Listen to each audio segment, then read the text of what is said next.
This is Beyond the Big Screen podcast with your host, Steve Guerra. Here is another Beyond the Big Screen teaser for episodes coming soon. I hope you enjoy and definitely tune in for future episodes. If you want to learn more, you can head over to beyondthebigscreen.com. You can also send me an email to steve@a2zhistorypage.com or follow us on social media by searching for A2Z History. I will see you next time beyond the big screen.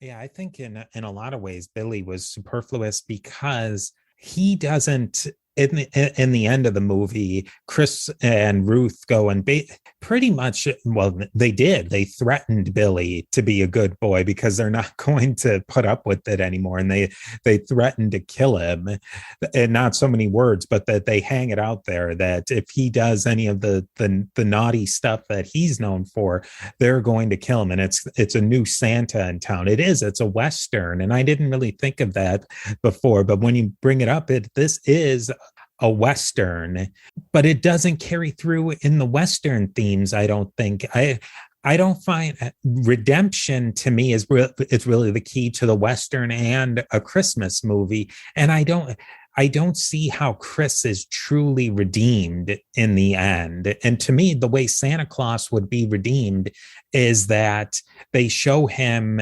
finding the joy again in Christmas. But he doesn't do that. I don't know how you end that movie with him finding redemption. Is it really redemption that he's just going to start threatening people if they're not good anymore? I think that's part of...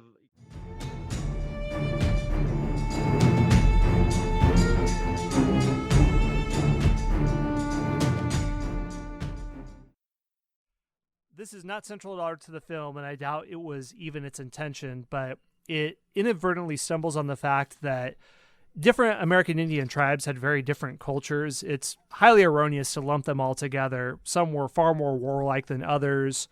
Some were much less so. Some, as the American government expands, try to work as complicitly as possible, like the Cherokee, and they get still treated horribly for it. The Algonquins were quite warlike, and they did historically scalp. So that's one thing there. This came to my mind as we were talking about the first sensual scene with Gary Oldman. Really a way to subvert your expectations there when this is being, pitched as a Demi Moore movie.